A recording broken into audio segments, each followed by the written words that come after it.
Baik, bismillahirrahmanirrahim. Assalamualaikum warahmatullahi wabarakatuh. Bismillah, alhamdulillah, wassalatu wassalamu ala rasulillah wa ala alihi wa sahbihi wa mawalah. Subhanaka la ilma lana illa ma'alamtana innaka antal alimul hakim. Rabbi israh li sadri wa yassir li amri wahlul 'uqdatam min lisani yafqahu qawli. Selamat pagi teman-teman, gimana kabarnya hari ini? Semoga semuanya dalam keadaan sehat dan tidak ada kekurangan suatu apapun. Alhamdulillah, pada pagi hari ini kita akan mulai perkuliahan Ulumul Hadis, yang mana pada hari ini kita akan bahas tentang pengertian hadis, kemudian unsur-unsur hadis, baik itu matan, rawi atau sanad, dan juga kita akan belajar sejarah kodifikasi hadis atau sejarah pengumpulan hadis. Baik, yang pertama adalah pengertian hadis. Secara bahasa atau secara terminologi, hadis itu adalah jadid, qorib dan khobar. Apa itu jadid? Jadid itu adalah sesuatu yang baru, lawan dari kata al-qadim, sesuatu yang lama. Sedangkan qorib itu dekat, yaitu tidak lama lagi akan terjadi. Sedangkan lawannya adalah ba'id atau jauh.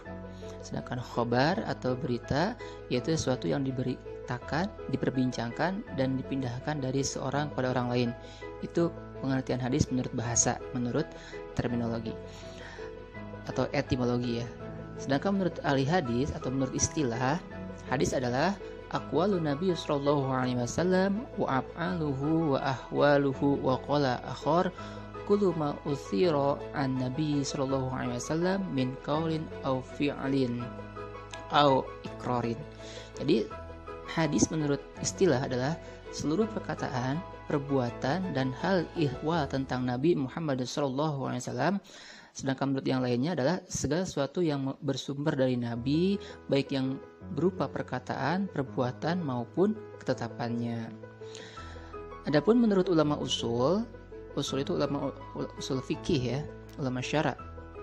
Hadis adalah aqwaluhu wa af'aluhu wa takriruhu atau allati tasbutul ahkam wa tuqarriruha. Jadi semua perkataan, perbuatan, dan takrir Nabi Muhammad SAW yang berkaitan dengan hukum syara dan ketetapannya. Nah, itu adalah pengertian hadis baik dari segi bahasa atau dari segi istilah. Kemudian selanjutnya kita harus pahami dulu perbedaan antara sunnah dengan hadis, sunnah dengan athar, sunnah dengan khobar. Jadi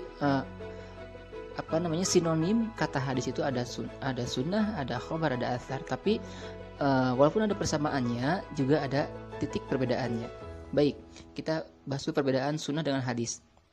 Ada yang mengatakan sunnah, ada yang mengatakan hadis. Menurut Zuhri, yang membedakan hadis dengan sunnah itu seperti air dalam gelas. Jadi gelasnya itu adalah hadis, sementara sunnah itu adalah air. Jadi hadis adalah pemberitaan, sementara sunnah adalah isi dari pemberitaan tersebut. Tentu saja isinya itu berupa perintah dari tradisi yang disandarkan pada Nabi Muhammad SAW. Jadi pengertian sunnah itu adalah secara bahasa adalah jalan yang dilalui atau thariqah, baik yang terpuji atau yang tercela, baik jalan yang lurus ataupun jalan yang tetap atau konsisten. Nah, bila kata sunnah itu disebutkan dalam masalah yang berhubungan dengan tradisi atau masyarakat atau dengan hukum syara, maka yang dimaksudkan adalah segala sesuatu yang diperintahkan, dilarang, atau dianjurkan oleh Rasulullah SAW, baik berupa perkataan atau perbuatannya. Apabila dalam dalil hukum syara disebut Alkitab dan As-Sunnah, maka yang dimaksudkan adalah Al-Quran dan Al-Hadis. Kemudian apa itu khobar, apa itu asar? Nah, khobar secara bahasa berarti warta atau berita. Sedangkan secara istilah, pemberitaan tersebut disandarkan kepada Nabi Muhammad SAW, maka antara hadis dan khobar itu sama. Sedangkan asar secara bahasa artinya sisa, sementara secara istilah adalah warta, sama juga ya, berita. Namun yang disandarkan kepada para sahabat. Kalau hadis kepada Nabi saja ya, kalau asar itu kepada para sahabat juga. Dengan demikian asar dan hadis berbeda. Ya. Kemudian ada kata-kata bid'ah. Apa itu bid'ah? Bid'ah dengan sunnah ya. Bid'ah itu adalah secara bahasa adalah tambahan. Ya, jadi secara istilah adalah segala sesuatu yang diada-adakan sesudah Nabi wafat untuk dijadikan syara dan agama. Padahal yang diada-adakan itu tidak ada dalam agama. Nah, segala penambahan di luar agama pada prinsipnya boleh selama tidak melanggar ajaran agama. Ya. Kemudian bentuk-bentuk hadis. Nah, ini dilihat dari sumbernya. Hadis itu terdapat 5 bentuk hadis. Yang pertama adalah hadis qauli, yang kedua hadis fi'li, yang ketiga hadis takriri, yang keempat hadis hammi, yang kelima hadis ahwali. Apa itu hadis qauli? Hadis qauli adalah hadis perkataan, hadis perkataan Nabi Muhammad SAW.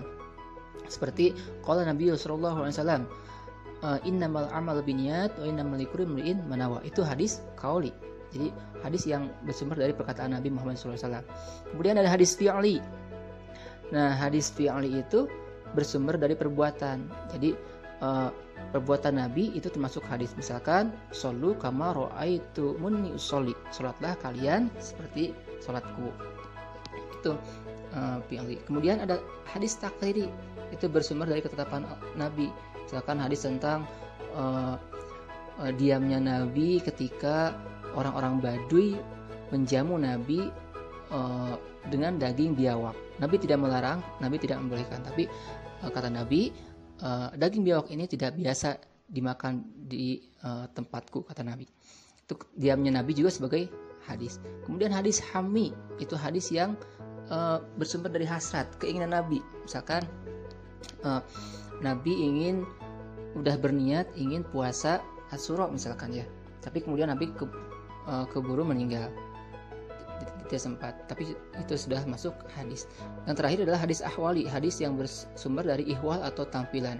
Misalkan fisik Nabi. Nah, fisik Nabi yang tubuhnya tegap, tidak pendek, tidak terlalu pendek, tidak terlalu tinggi, sedang-sedang saja ya, rambutnya panjang, itu termasuk juga hadis Nabi SAW.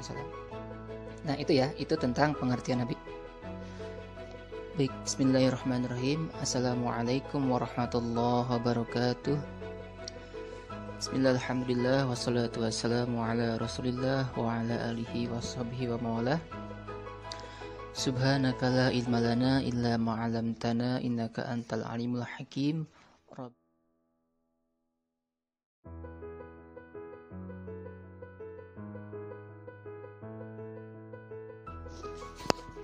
Baik, selanjutnya adalah unsur-unsur hadis. Nah, unsur-unsur hadis antara lain adalah ada sanad, ada matan, ada rawi. Apa itu sanad? Sanad secara bahasa artinya sandaran. Secara istilah adalah silsilah orang-orang yang meriwayatkan hadis. Sedangkan matan secara bahasa artinya adalah tanah yang meninggi. Sedangkan secara istilah adalah lafaz-lafaz hadis yang memiliki makna tertentu. Jadi redaksinya itu matannya. Kalau rawi adalah orang yang meriwayatkan hadis. Misalkan ada hadis ya. Hadatsana Muhammad bin Muammar bin Rubi'ah al-Qaisi, hadatsana Abu Hisam al-Mahzumi an Abdul Wahid wa huwa ibnu Ziyad, hadatsana Utsman bin Hakim, hadatsana Muhammad bin Mudakir, hadatsana Umar an Utsman bin Affan qala Rasulullah sallallahu alaihi wasallam man tawaddo fa ahsana al-wudu'a kharajat khotoyahu min jasadihi hatta takhruju min tahtil atfari. Nah, ini contoh hadis yang lengkap.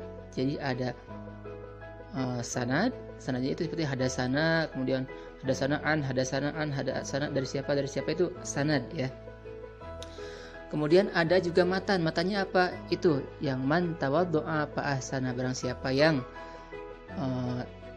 berwudu dengan sempurna maka keluarlah dosa-dosanya dari seluruh badannya, bahkan dari bawah kukunya. Itu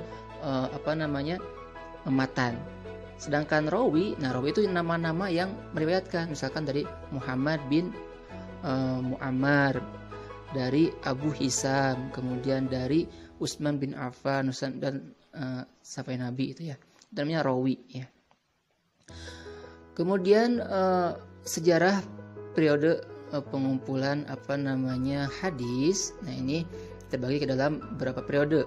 Ada periode zaman Nabi, zaman Rasulullah SAW, kemudian periode kedua Khulafaur Rasyidin, kemudian pada periode ketiga sahabat kecil dan tabi'in. Nah, pada awal zaman Rasulullah SAW, Nabi memerintahkan baligu anni walau ayah, sampaikan dariku walaupun satu ayat. Nah, jadi dulu itu Nabi menyuruh atau meminta kepada para sahabat untuk menyampaikan apa-apa yang disampaikan oleh Nabi. Walaupun kalau hadis dulu itu dilarang untuk ditulis karena takut bercampur dengan Al-Quran. Nah, jadi penyebaran hadis itu dari mulut ke mulut, dari hafalan, karena ada larangan penulisan hadis agar tidak tertukar dengan Al-Quran. Kemudian peranan istri-istri Nabi, khususnya mengenai hadis-hadis yang berhubungan dengan keluarga, misalkan Siti Aisyah, Khadijah, kemudian dan lain sebagainya, itu berperan dalam penyebaran hadis. Kemudian pada periode kedua Khulafaur Rasyidin, pada masa Abu Bakar, itu menerapkan pembatasan periwayatan hadis, asal taklil wa riwayatahul hadis, jadi dibatasi periwayatan hadisnya. Ya, kemudian pada zaman Utsman terjadi peningkatan periwayatan hadis sehingga sering disebut dengan asal iksar riwayat al hadis. Nah, pada zaman Utsman ini terjadi periwayatan bil makna, periwayatan dengan maknanya saja, tidak hanya dengan lafadznya saja. Kemudian pada zaman Ali bin Abi Thalib, ini terjadi konflik dan fitnah di internal umat Islam. Akhirnya muncullah benih-benih hadis palsu. Nah, dari sini muncullah hadis dhaif, hadis maudu, itu ya hadis palsu.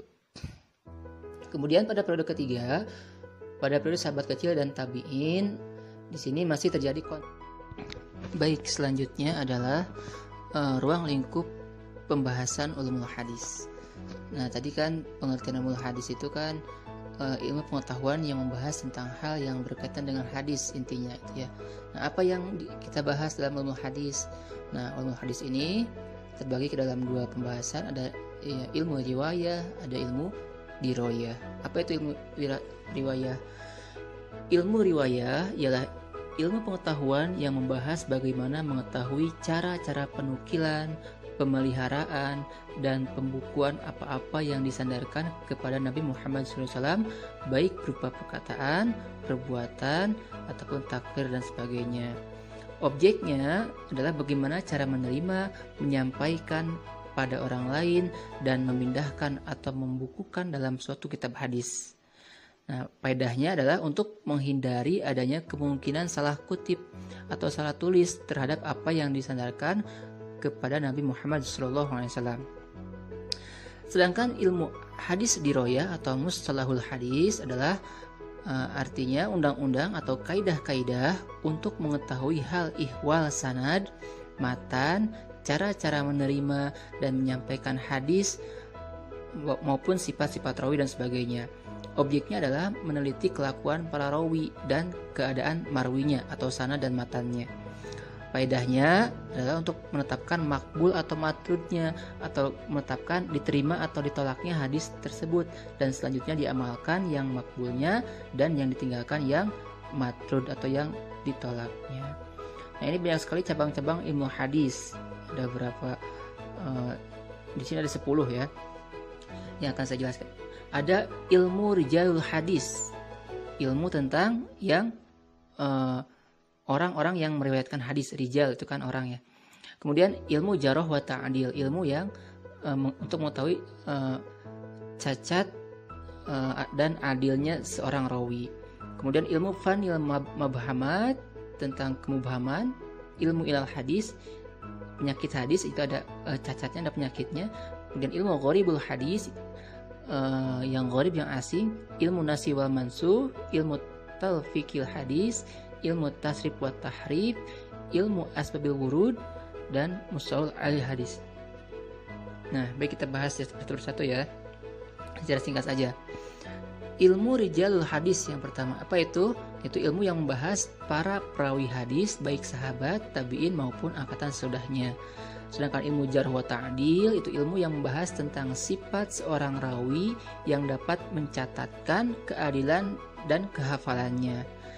Kemudian ilmu yang ketiga, ilmu fanil mubhamat, itu ilmu yang dengannya diketahui nama-nama orang yang tidak disebut namanya dalam matan ataupun dalam sanad. Yang keempat, ilmu ilalil hadis, itu ilmu yang menerangkan sebab-sebab yang tersembunyi atau tidak nyata yang dapat cacat suatu hadis yang nampaknya tiada bercacat. Yang kelima, ilmu gharibul hadis, ilmu yang menerangkan makna kalimat yang terdapat dalam matan hadis yang sukar diketahui maknanya dan yang kurang terpakai oleh umum. Yang keenam, ilmu nasikh wal mansuh, itu ilmu yang menerangkan hadis-hadis yang sudah dimansuh dan yang menasihnya, ya, yang menggantinya.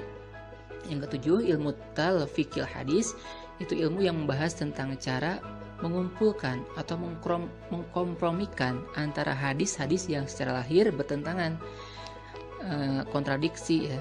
Yang kedelapan, ilmu tasrif wa tahrif, itu ilmu yang menerangkan hadis-hadis yang sudah diubah titiknya yang dinamai mushaf, ya, dan bentuknya dinamai muharraf. Yang kesembilan, ilmu asbabul wurud, itu ilmu yang menerangkan sebab-sebab Nabi menuturkan sebabnya dan masa Nabi menuturkannya. Jadi kan kalau dalam ilmu Quran ada asbabun nuzul, kalau dalam hadis asbabul wurud, sebab-sebab Nabi menuturkan, menyabda, itu kan.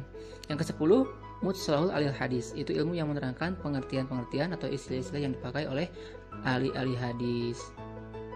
Itu dulu, ya. Baik, selanjutnya adalah ruang lingkup pembahasan ulumul hadis. Nah, tadi kan pengertian ulumul hadis itu kan ilmu pengetahuan yang membahas tentang hal yang berkaitan dengan hadis, intinya itu, ya. Nah, apa yang kita bahas dalam ilmu hadis? Nah, ilmu hadis ini terbagi ke dalam dua pembahasan, ada ilmu riwayah, ada ilmu diroyah. Apa itu ilmu riwayah? Ilmu riwayah ialah ilmu pengetahuan yang membahas bagaimana mengetahui cara-cara penukilan, pemeliharaan,